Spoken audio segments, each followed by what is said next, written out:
What up, y'all? So glad to have you guys back again. Like I said last week, we are here every Monday at 7 p.m.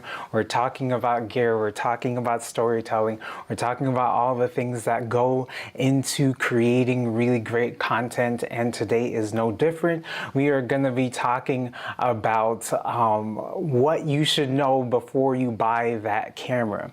Did you know that a lot of people, including myself, once you get home with that camera, with that lens, whatever gear that you buy in particular, sometimes you have buyer's remorse. I don't know if you've ever experienced that. Write that down in the comments. I would love to hear your experience with buyer's remorse. I have it quite a bit of times. Sometimes I buy something and I'm like, oh my goodness, this is so much money. Am I actually going to use this? And at times it's been so bad that I've just brought it back the next day because I couldn't deal with it. But we all deal with buyer's remorse, and a lot of times when purchasing a camera and different things of that nature, it can be very confusing, it can be very frustrating in some way, shape, or form. And the reality is you're not the only person that deals with this. There are other people, like on this forum that I found here on Digital Photography Review, or DP Review. There are some people, they're saying he switched from his Leica film camera and went to Fuji, and he realized it was too slow, too heavy, focusing was a pain, all of that. There's another guy that switched to the Fuji X-T4. I'm getting that you just don't use Fujis, but I know for Fuji people, they would hate me to say that. But Fujis are actually great. But the X-T4, he used it for 2 years, but it was too large, too heavy, too complex. And there was another one that I saw earlier, the Pentax MX, and it came recommended by a popular YouTuber, and he took it out, but it was just too uncomfortable for him. It was, what did he say? I think he said it was too small or whatever it was. He didn't like the color science, all of that stuff. He just didn't vibe with that camera in particular, and it was a nuisance to him. And when it comes down to buying a camera, it's not always about the specs in particular. A lot of times it comes down to your preference, what you want out of the camera. So those are some of the things that you want to keep in mind when you're looking at buying a camera, that yes, it's the specs and so on, but what works for me may not necessarily work for you in particular. So we're not going to be talking about a specific camera that you should possibly get, but we're going to be talking about more so the tools that you essentially need in order to get the camera that works for you. And in particular, there's been this word that's been thrown around in the YouTube space, in content creation space, and all of that. I'm just setting my timer, because if I don't set a timer, I just end up talking for a long time. So I'm trying to keep this under 30 minutes today.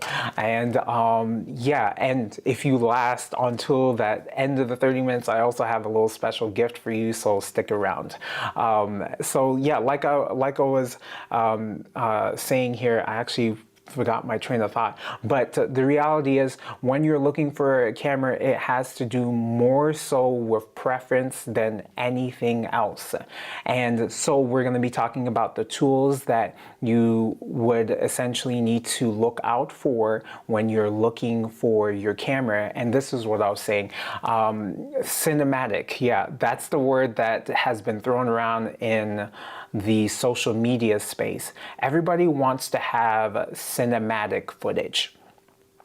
And cinematic is such a vague word at times. People throw it around all willy-nilly, not exactly knowing what it looks like. But essentially, they want footage that looks like they are in the movies in particular. And that's what I'm going to help you identify in your camera today, is how you can get that movie-esque type feel out of your footage. But the reality is, picking a camera can be very, very overwhelming.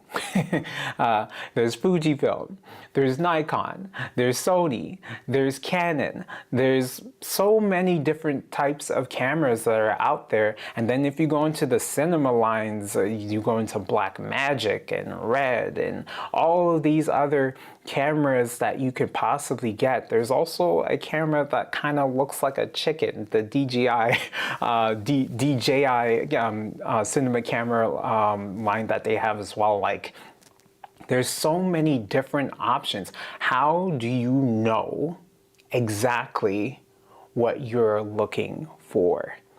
And if you create content or anything of that nature, or if you're interested in creating content, please let me know in the comments. I'd love to hear from you. What are the things that you like to create? What do you look for? What do you look for when you're wanting to get a camera in particular? And if you don't know, maybe there is a YouTuber, maybe there's an Instagram influencer or TikToker, or somebody in that space that you admire and you're like, man, I really want my footage to look like them. That's a really great place.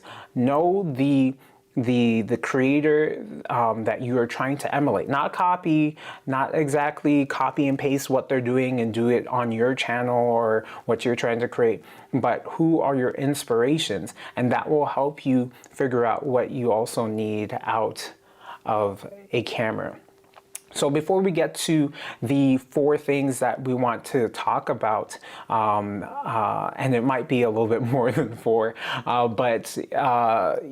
before we get to those things that will help you pick a camera that works specifically for you, there's a few things that you want to take into consideration.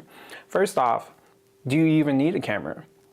Because we have like some really great and powerful phones that can do some really great things. Like, I have the iPhone 13 and it does pretty well for me, but like the iPhone 14 and 15, they're also amazing phones, and they can even shoot in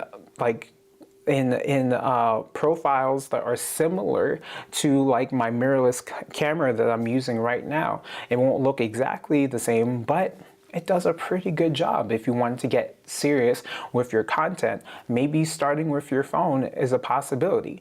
But when you get to the place where your phone is limiting you, that's when you start thinking about, well, do I need a DSLR? Do I need a mirrorless camera? Do I need something outside of my phone? And I realized that I needed something outside of my phone about 5 years ago or so, when I was having to delete things off of my phone in order to create things that I wanted to create. So now storage was becoming an issue. I was seeing things that I wanted to try that I couldn't do with my phone. So I think of things from the perspective of when my growth is inhibited or limited, I should say, by the tool that I'm using. That's when I start to look around and think, maybe I need to start saving some money. And speaking of money, what is your budget, right? Are you looking for something that is more so around the $400 range? Are you looking for something that's around the $800 range? $1,200? $2,500. Maybe you want to go all out and you want to have like a professional camera where you can do content for other people, maybe turn it into a business like I have as well. And you want to be at that $35,000 to $4,000, $5,000 range where you're looking to get a prosumer cinema line camera like the FX6. That's not a prosumer, that's an actual cinema camera. The FX3, the Sony FX3, or the Canon R5 Mark II, or something of that nature.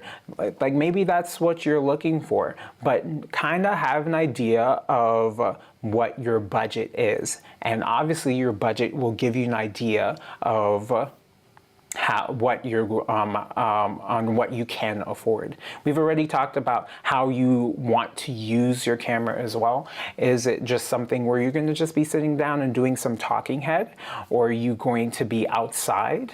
Are you mainly going to be in a studio? There are many different things, and depending on the camera, it is best used in certain things. Like for instance, this camera that I'm using right now, the Sony a7 IV, is a better camera to live stream with than my Sony FX3, which is a better cinema line camera. So like when I'm doing projects for clients, I'm taking my FX3 out. When I'm doing a live stream, I'm taking this camera out.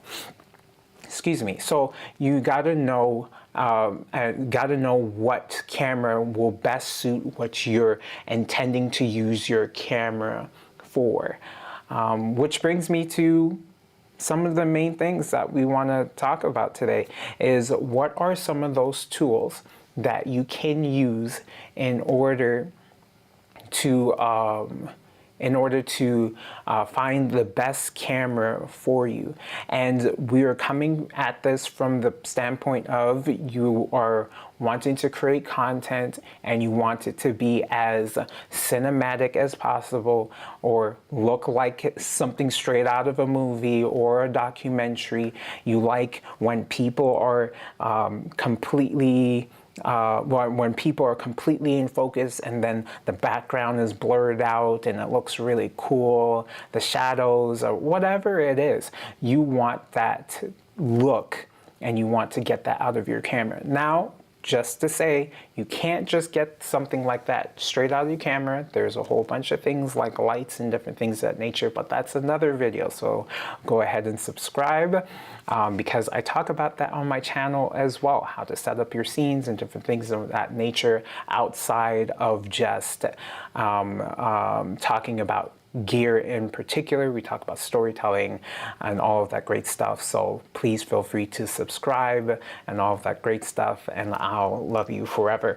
So the very first thing that I'm thinking of, if you're a solo creator and you're looking for a camera, you want to find a camera that not only has autofocus, because that's super important, but you want it to have really fast autofocus. My very first camera that I had was the Canon Rebel T5i. It was a great camera for my first camera, but the autofocus was really terrible. And the reason why it created issues is like if I'm sitting here, I'm looking at my camera screen right now, and there's this box that is around my eye that is keeping my face in focus, and it's making sure that my eyes are as sharp as possible. The autofocus is pretty fast on the Sony a7 IV, and this is something that you want because I don't have a producer anywhere, nobody giving me notes, sending me stuff on the screen, pulling focus or anything of that nature. And when I say pulling focus, that means they're making sure that I'm staying in focus. What this camera, with the technology that it has in it, it can recognize my face, it can recognize my eye, and it's always keeping me in frame. So you want to have something that has a fast autofocus. And that may not be too much of a problem because many cameras now have pretty good autofocus, but some tend to be a little bit more better than others. So you just want to read some reviews, maybe go on YouTube, see what this person has to say about this and see what that person has to say about this. When I do any research on a camera, I get it from multiple places, from blogs, from YouTube videos, from friends and different things of that nature, and I come to my own conclusion based on those things. So those are that's the very first thing that you want to think of when you are looking to have a camera as a solo creator. As you are trying to figure out what's going to work for you, you want to have a really good fast autofocus in particular. And now the second thing is, if you're creating content, you don't want to be literally lugging around a cinema line camera to create content. That isn't ideal. Yeah, that really isn't ideal. It's too cumbersome. You want something that is light. You want something that has a small footprint. So the second thing is size. You want to think of having something that's compact enough that you can put into your pocket maybe, but then also have something that you can essentially that can essentially do really great work as well. And I should have brought these out here with me, but I didn't. My very first one is right over here, but I'm gonna grab the other one as well because I want to show it to you. One of my go-to cameras right now is the Sony A7C II. It's a really great camera for me, at least. I love it because it is a very small camera, but it shoots really great. And I'm going to talk about why I love this camera in just a second here, but I'm not suggesting this camera for you in particular. There are many other different cameras, and I will give you a little something as well on cameras that I think are pretty good across the different brands and so on. So this is one camera that I love. It's small enough, but it really does pack a punch, and I'll tell you why in a second. And the other one is this contraption here. This is the DJI Pocket 3, and it's a really great camera. It's a smaller sensor than this camera in particular, but I like it because it's small. It's literally called the Pocket 3. You can put it in your pocket, go figure. And it's just really great. It's really great. So I really enjoy having small cameras that can shoot really great content, or I like the picture that comes out of it, which brings us to our next one. So yeah, Tony, the autofocus is definitely a must when you are solo creating. And the third thing here is camera quality. Now, it was between camera quality and sensor size, but I felt like sensor size would be a little bit too nerdy and I'd go down the rabbit hole, but camera quality is important. I do try and get the best camera quality that I can out of a camera, for sure. I want the ability for it to shoot at 4K and 1080p, and those are the resolution, and I tend to shoot most things at 4K because even if I'm not shooting like vertical video and I'm shooting horizontal video, like let's say I'm doing it for a client in particular and I'm shooting horizontal video, but they want a social media cut, having a high resolution like 4K, I can punch into that video and crop out the sides and make it vertical and not lose crazy amount of resolution. Like if I was shooting at 70p and I cropped in, you would see all the pixels and it would look like Minecraft or Roblox or something of that nature. One of those games that's very pixelated. But the beauty of having a high quality picture and it being 4K, you can punch in a little bit more, get that vertical social media size, and still have really great content that looks really good.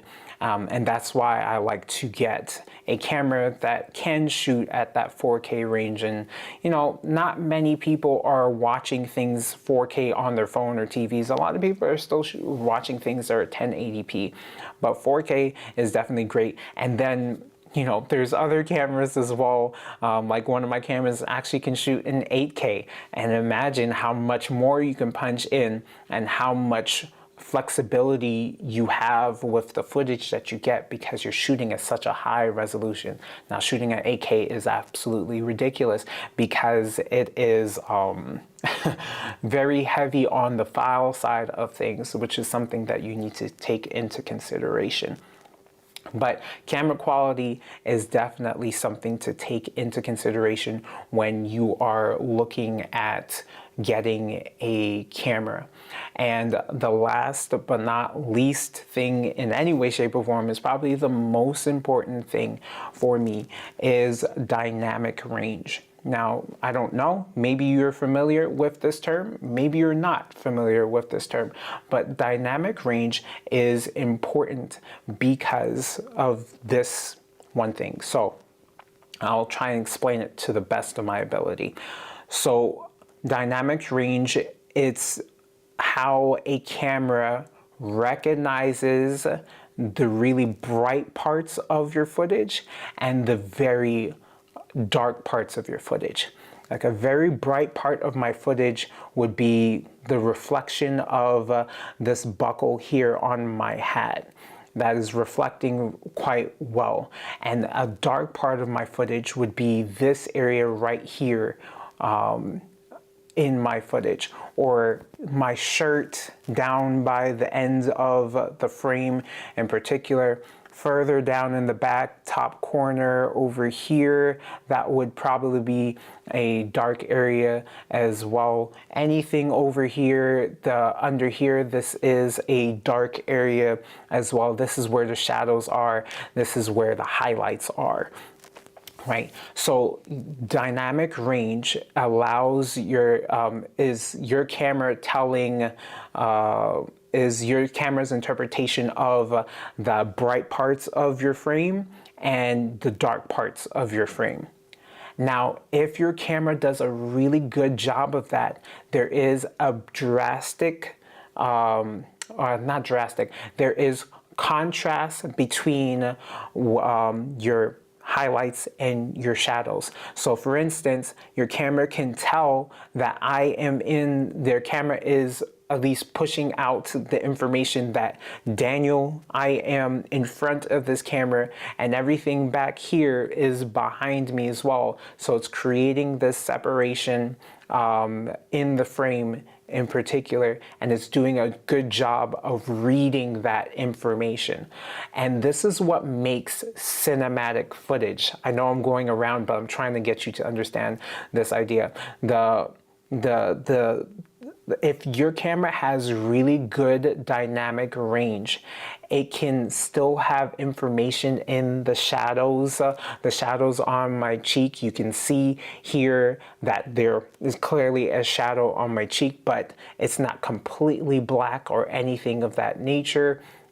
You can still see information. You still see that I have here, like my beard and all of that. But then also on this side of my face, you can also see you can see my pores. You can see my my beard a little bit better on this side than that side. So it just shows contrast. And some of the best movies, some of the greatest movies have really good contrast. And I'm going to show you an example of this here in a second. I wasn't planning on doing this, but it's just one of those things that I absolutely enjoy, is kind of talking about dynamic range. Because it makes things a lot easier. So there's a video that I just did, and I'm going to share it with you here in a second. Right, here we go. There we go. So here's a video that I did. So I wonder if I can start this over again. Yes, let's start it over again. So dynamic range, right? We're seeing the shadows here, but we also know that things are going on in the background as well, right? And I'm going to show you one of my favorite shots that's a good example of dynamic range. It's coming up here in a second. And I'm sorry if you can't hear me all that well. Yes, this is the shot here. Right? Now, I probably could have done a better job of dialing this in even more, to be honest. But dynamic range is, the sun is always going to be completely just too bright for you to really capture. But dynamic range in this shot here is that we can still see a little bit what is on his shirt. We see the silhouette. We see that there's a separation between him and the sky back there as well. We see that the sun is passing him, and we're seeing this glare here. It's doing a good job of interpreting the information.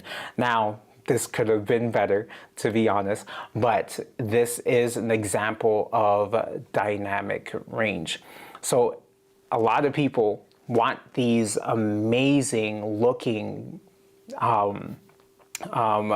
footage that they're seeing all these YouTubers and Instagrammers and all of that stuff and blah, blah, blah.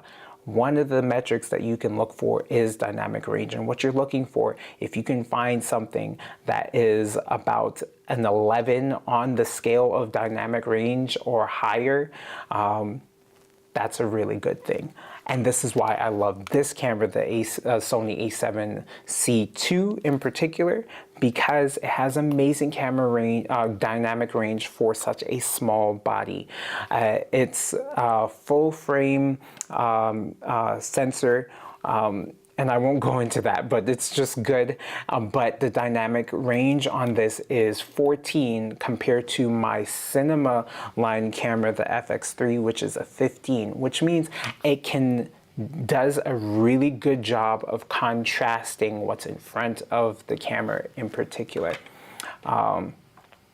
And yes, Tony, I'm seeing what you're saying here, that dynamic range is more relevant for video than it is for, I wouldn't say more relevant, but it is more relevant in terms of stuff like this for sure. Dynamic range does help with photos as well, because if your camera can tell or the difference of when it comes to contrast between what's in the foreground of the camera versus the background of the camera, the bright parts of your footage and the shadow parts, the dark parts of your footage, then you get a more rich contrast photo in particular. But the reality is it's not as big of a deal, because you can also bring back some of those highlights and different things of that, different things like that when you go to edit the photos, if you want to edit the photos. But if you're trying to shoot straight out of camera, dynamic range is actually a pretty important thing to work with when it comes to photos. But Tony, you mentioned something. Started watching late and was going to ask about lighting or flash. Don't know about cameras, and I remember getting a camera without flash, and it wasn't great in a dark room. So dynamic range check. Yeah, so some cameras are better than others when it comes to being in dark lit places.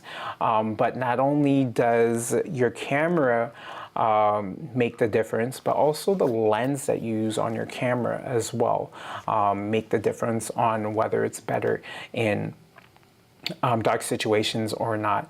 And yeah, you know, flash is definitely something that can be used. Usually on body flashes aren't always the greatest. They tend to be very, very bright, or too bright so many times. So like getting an on-camera flash, that would be cool, but not everyone's going to do that. But for just regular pictures of a family, different things of that nature and so on, yes, having an on-camera flash is always useful, and that can help make the difference in when you're in a dark spot or not. So those are the 4 things that I consider when I am looking into getting a camera. And there's a lot more that I do look into, but this is some of the things that I would look into if I were starting again, is the autofocus in particular. A small compact camera that still packs a punch, kind of like this one, but this one is a little bit pricey, I'm not gonna lie to you. And the camera quality, it being able to shoot 4K is important to me as well. And the last but not least, in any way, shape, or form, is dynamic range. Looking for something that can do you know, the content that I just shot, that it just makes it look a little bit more cinematic. Dynamic range, that's the biggest, one of the biggest things to make things look a little bit more cinematic in particular. And because you have stuck around for all this time now, I am going to share something with you here. And let me cut to this in just a second. I have a free resource on my website here. I'm going to give you the link to that, and I'm going to drop it down in the chat here. And then I will put that also in the, what do you call it, inside the description as well. Here you'll be able to go down, it's a free resource, and you'll be able to download the content creator gear list. You're gonna download it and it will immediately pop up here. And in this gear list that I have created for you, I only did the three major ones: Nikon, Canon, and Sony as well, and at different price ranges as well. If you have a budget of $1,200 in Canada, this would be 15. I gave you an idea of how much you can spend to get started in content creation and different things of that nature. A low mic, maybe a low light as well. This is for your beginners and for your intermediate people as well. Your 2,500 range, this 3,200 in Canada, a little breakdown there as well. And I also have a more in-depth breakdown for Canadians in particular as well. I did this about a month ago, so it should still be relevant for now, but you know, things are always changing when it comes to this space in particular. But yeah, no, that is what I wanted to share with you. I appreciate you guys sticking around and hanging with me. If you have any other questions, I'll answer some here. There is another question here. When camera shopping, is there measurement for dynamic range? Yeah, so when you go, like I'll quickly show you here. When you go onto, I'm gonna go on to an American site for you, Tony. And even Canadians buy from here, to be honest. And I'm going to search up the A7C II. All right, and I'm gonna share this with you guys in a second here. All right, it's cool. So yeah, these are some of the things that I'm looking for. I don't ever really search this in particular on the website here. So I would have to look for it a little bit here, but I think it would be in more details. Specs, here we go. All right, so let's see here. It's definitely deep in the things that you would look for.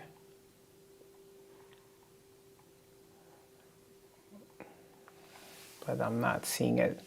Sometimes they bury these things.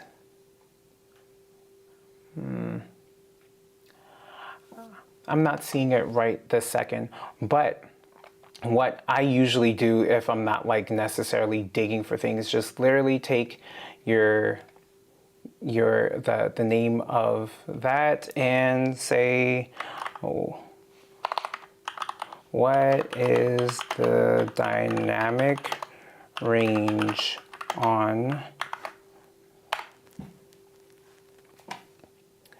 right? And it's, yeah, so that's the measurement. It stops, right? You want to have above 11 stops, in my opinion. If you have anything above 11 or 12, you can get really great footage out of your camera in particular, and this one has up to 15 stops. So I said 14, but it's up to 15 stops. So that's what you're looking for. That's what it's called, stops. So I wanted to actually show you on one of the sites itself, but if you can't find it, because sometimes I have a hard time finding it myself, literally just take that camera, drop it in Google, and yeah, you have what you need. Anyway, that is all for me today. If this is something that blessed your spirit, go ahead and like this. If this is something you want to keep up with, go ahead and smash the subscribe button, and go ahead and hit that bell as well. Please do, so you won't miss anything that I put here on the channel. I'm grateful for all of you being here in particular, and yeah, we're here every single Monday at 7 p.m. So go ahead and do something creative today. I will see you guys next week. All right, take care.